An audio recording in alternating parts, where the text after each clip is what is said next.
It is time for our forecast. It's time to bring in Pat Pagano. Good morning there, Pat.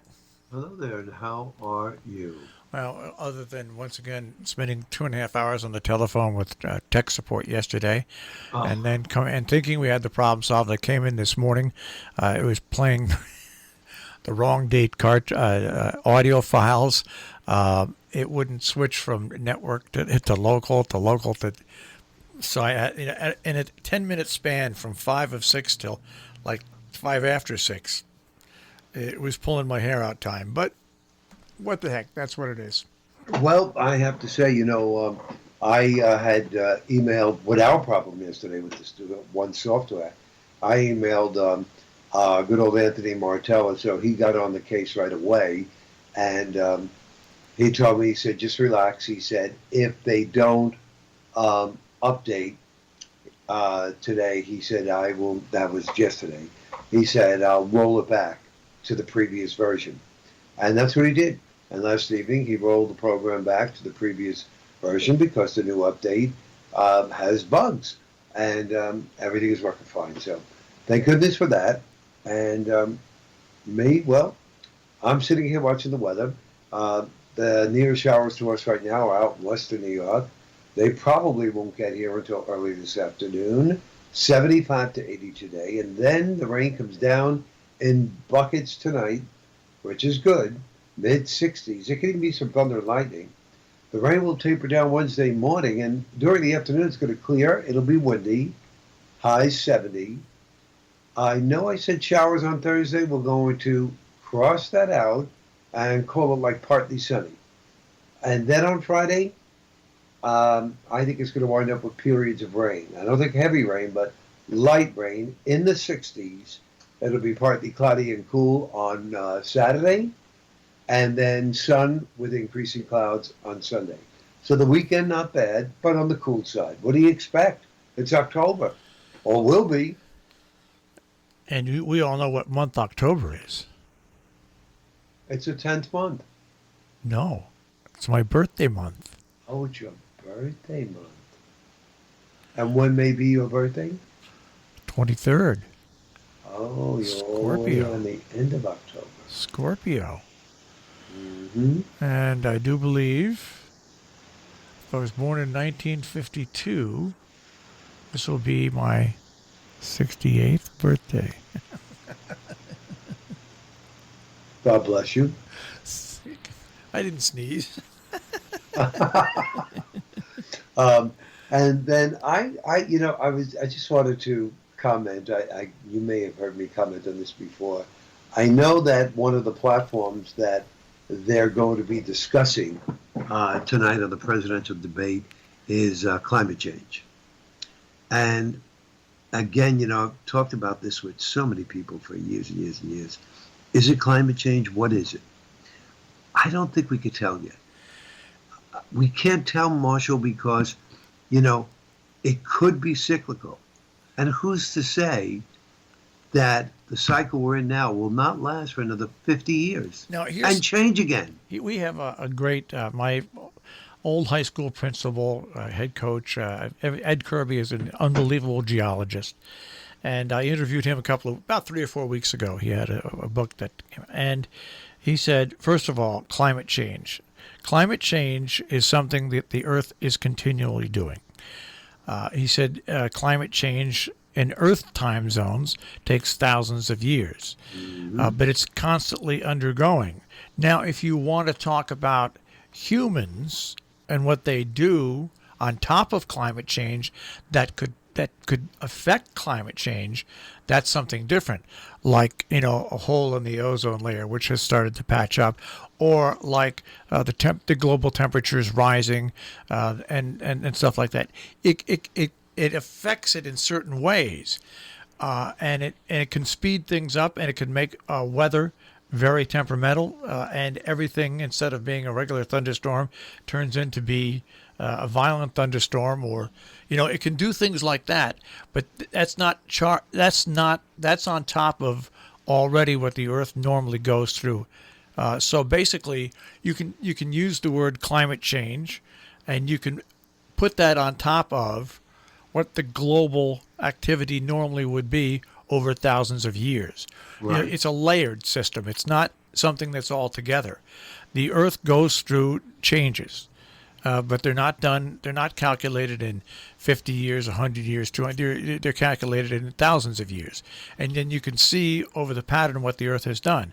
But then you add in what humanity has done to affect what goes on. That's a whole different level. So they should come up with a different name for it. Term. Global Right. warming probably is more accurate than, and everybody makes fun of it, but that's probably more of an accurate term than climate change. Global warming, because that is happening across the globe. And just because it's global warming, of course, we all know doesn't mean that it's going to be warmer where you are. What global warming is doing is just making storms and predicting these events that normally happen even harder. So I mean, I believe, yeah. I believe, I believe I they should agree go with back. all Yeah, of that. Yeah. Yeah. I agree with all of that, and I'll tell you, Marshall, we're not going to be around, to see if this is a cycle or whatever. Yeah. We just won't be around because, as he said, it takes thousands and thousands of years. Now what we do is one thing. Like when we pollute, we pollute. Right. When we destroy water areas, we destroy water areas. Right. That eventually will become part of the climate change. So we can, as human beings, we can affect that. But climate change isn't the right word to use. I think they should go back to global warming because global warming is a reality. Climate change is a reality, but it's a much different reality. So I agree. And the other thing is that, which we have been saying here on this radio station for a long time, the extremes are now the norm. yeah. And I think if we look at that, or that statement, people could rest easier. Just look at it that way and expect, that the weather is going to have these extreme swings. And I, often tell so many people, they say, oh, you guys, it's hard for you guys to get it right. You're the only people I know that could be wrong and not get fired. We're not here to tell you whether or not you could have a picnic, go to the beach. We're not here to tell you that. That's not our job. Our job here is to protect lives and property. Yeah. That's our main purpose. Okay. Now we're doing the forecast on a day-to-day basis. Okay. But like for instance, today, if you were expecting to, let's say maybe, I was going to run this afternoon. It's going to do a 2-mile run from 2 o'clock to 4 p.m. And Pat's saying right now that it may rain by that time. But what if he's wrong? Well, it's not going to affect anybody's lives or property as far as safety is concerned. Yeah. If I'm wrong, I'm sorry. You better run earlier, or something like that.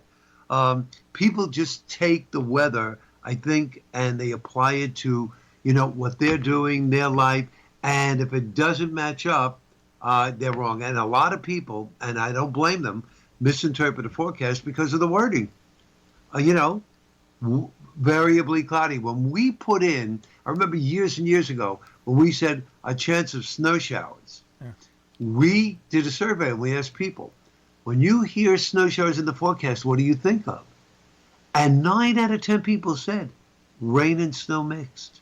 Showers of rain and snow mixed. And I could see why. Snow showers. Showers symbolize rain. And then you put snow in front of it.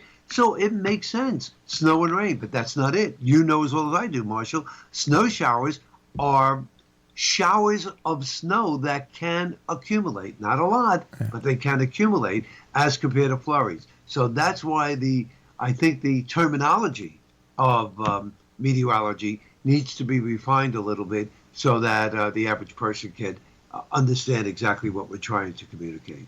All right. Now, yes, I found a series for you to watch on Amazon Prime. Oh, okay. Called Utopia. Utopia.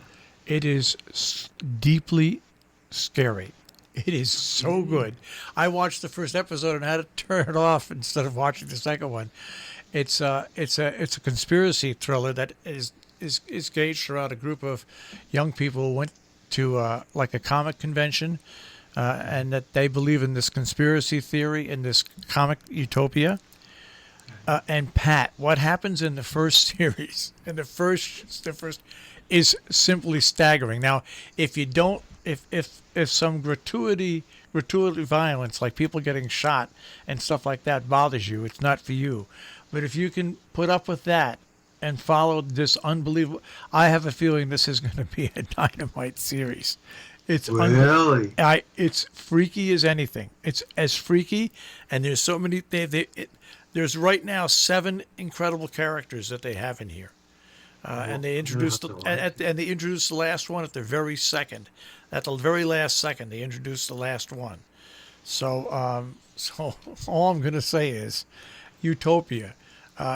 See if you can find it and watch the first episode and let me know what you think, because I think it's going to be a lot of fun to watch, but it definitely is weird. It's weird, huh? Weird. Okay, weird. yeah, I'm going to look up because, as you know, there's not much picking right now. No. But Utopia, Utopia and The Boys are the ones that I'm hooked on right now. So I haven't watched The Boys. No. Well, The Boys has some gratuitous violence in it as well. Okay. Anyways, well, Pat, there's no gratuitous violence in the forecast. No, there isn't. Just rain coming our way, so get ready for that. And I'll see you tomorrow morning. Pat, have a good day. You too. Bye-bye. Pat Pagano this morning in the Weather Center with a check on our tri-state forecast here on Robin Hood Radio. That'll wrap up the first hour. As I said, coming up in the next hour, we have Thorin Christendotter from Main Street Magazine at 7:20, 7:35, Tim, Luke, and Greg Strom, the appraisal guys. 8 o'clock hour, we will be talking about the flu with Sharon Hospital, and also Jim Lynch and Cover Your Assets. If you're watching us on Facebook Live, thanks for joining us today. You can join us now, streaming live at robinhoodradio.com or on TuneIn or on your smart speaker, simply by saying, play WHCD Robin Hood Radio. Stay with us. We've got 2 more hours to go. See you folks on Facebook tomorrow morning.